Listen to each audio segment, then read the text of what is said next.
नमस्कार, बहुत बहुत स्वागत है आपका मौलिक शक्ति न्यूज में और मैं हूं आपके साथ साइमा। संभल, जी हाँ, उत्तर प्रदेश का संभल एक बार फिर से सुर्खियों में है और वजह है एक मेला जिस पर राजनीति इतनी ज्यादा बढ़ गई है कि जबरदस्त विवाद भी हो गया है। कैसे, आपको बताते हैं कि आखिर गाजी मियां का मेला इतना विवादित क्यों हो गया या नेज़े के मेले की शुरुआत ढाल गाड़ने से क्यों होती है। ढाल गाड़ने के बाद अमूमन मई के महीने में ये मेला लगता है, लेकिन इस बार ऐसा नहीं हो पाया है। तो पूरा माजरा क्या है और क्यों विवाद है, कहानी क्या है, चलिए बताते हैं। विवाद की शुरुआत होती है एक बयान से जिसमें कहा गया कि लुटेरे की याद में बिल्कुल मेला नहीं लगेगा। अगर लगा तो आप देशद्रोही हैं।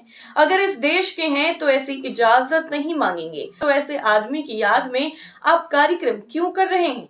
बिल्कुल नहीं होगा, बिल्कुल नहीं होगा। फिर भी आपको लगता है कि नेजा मेला लगाना है तो पहले जाकर एप्लीकेशन दीजिएगा। एडिशनल एसपी श्रीश चंद्र के इस बयान के बाद सालार गाजी को लेकर जमकर विवाद खड़ा हो गया है। सालार गाजी मियां गाजी के नाम से भी मशहूर हैं, जिनके मेले के आयोजक जब पुलिस के पास पहुंचे अनुमति लेने के लिए तो उन्हें पुलिस ने साफ मना कर दिया। इसके बाद यूपी के उन शहरों से भी मेले की अनुमति न देने की मांग उठने लगी जहां ये सालाना जलसा लगता रहा है। इसमें बहराइच के अलावा बाराबंकी, अमरोहा, भदोही, मुरादाबाद के साथ बाकी जिले भी शामिल हैं। तो क्या कुछ है ये गाजी विवाद, चलिए जानते हैं। दरअसल औरंगजेब को लेकर जारी विवाद के बीच में यूपी में गाजी विवाद बढ़ गया है। विवाद सैयद सालार मसूद गाजी उर्फ गाजी मियां के मेले को लेकर शुरू हुआ है। इसको नेजे का मेला भी कहा जाता है। हिंदू संगठन सैयद सालार मसूद गाजी को मुगल आक्रांता कहकर मेले का विरोध कर रहे हैं। वहीं मुस्लिमों की रहनुमाई करने वाले उसे सूफी संत करार दे रहे हैं। सैयद सालार मसूद गाजी की दरगाह उत्तर प्रदेश के बहराइच जिले में है। सैकड़ों सालों से यहाँ एक बड़ा मेला लगता रहा है। बहराइच के अलावा भी उत्तर प्रदेश के कई जिलों में गाजी मियां का मेला लगता रहा है, लेकिन इस साल इसको लेकर बड़ा विवाद सामने आया है। अब चलिए इस बीच में जानते हैं कि सैयद सालार गाजी कौन थे। कई रिपोर्ट्स के मुताबिक सैयद सालार मसूद गाजी मुगल काल के एक योद्धा और सेनापति थे और रिश्ते में वो महमूद गजनवी के भांजे लगते थे। 11वीं सदी में साल 1014 में अजमेर में उनका जन्म हुआ था। 1030 से 31 के आसपास अवध के इलाकों में ये आए थे और राजा सुहेल देव ने 21 राजाओं को साथ लेकर युद्ध भी किया था। गाजी का जन्म 1014 ईस्वी में अजमेर में हुआ और उनकी जो मृत्यु है वो 1034 ईस्वी में बहराइच में हुई। हालांकि उन्हें लेकर इतिहासकारों में कई मतभेद भी हैं। कुछ उन्हें आक्रमणकारी मानते हैं तो कुछ सूफी संत मानते हैं।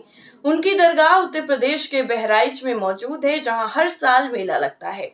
सैयद सालार मसूद गाजी का नाम इतिहास में उनकी सैन्य अभियानों और धार्मिक महत्व के कारण भी जाना जाता है।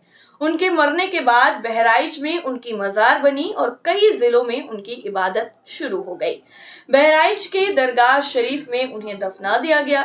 इसके बाद 2000 साल बाद 1250 में कब्र पर मकबरा बनने का दावा किया गया है। दिल्ली के मुगल शासक नसीरुद्दीन महमूद ने मकबरा बनवाया। कई मुगल शासकों ने मसूद गाजी को संत बताया। फिरोज शाह तुगलक ने मकबरे के पास कई गुंबद भी बनवाए। आगे चलकर दरगाह मशहूर हुई और सभी धर्मों के लोग यहाँ पर आने लग गए और मेले की शुरुआत भी हो गई। लेकिन सैयद सालार गाजी पर इतनी राजनीति क्यों? दरअसल गाजी मियां का मेला या नेजे के मेले की शुरुआत ढाल गाड़ने से होती है।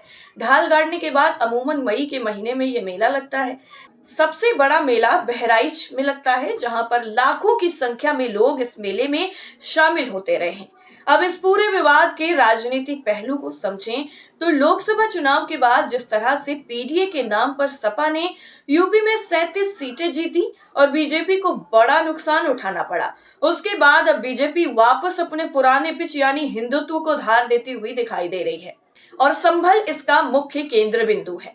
मसूद गाजी के विवाद से हिंदुत्व के साथ साथ ओबीसी कार्ड भी मजबूत करने की कवायद दिखाई दे रही है। वहीं इस पूरे मामले पर सपा सांसद जियाउर रहमान बर्क ने कहा है कि 12वीं सदी के महान सूफी संत गाजी थे। सूफी संत के बारे में अफवाह फैलाई जा रही है। बिना तथ्यों के एएसपी बयान दे रहे हैं। गाजी को सोमनाथ मंदिर पर हमले से जोड़ना गलत है। सोमनाथ मंदिर पर हमले के वक्त गाजी की उम्र सिर्फ 11 साल थी। इतिहास में हमले के वक्त उनकी मौजूदगी का जिक्र नहीं है। नफरत की हवा को बढ़ाने का काम किया जा रहा है। वहीं अगर महाराजा सुहेलदेव की बात करें तो महाराजा सुहेलदेव राजभर समाज से आते हैं।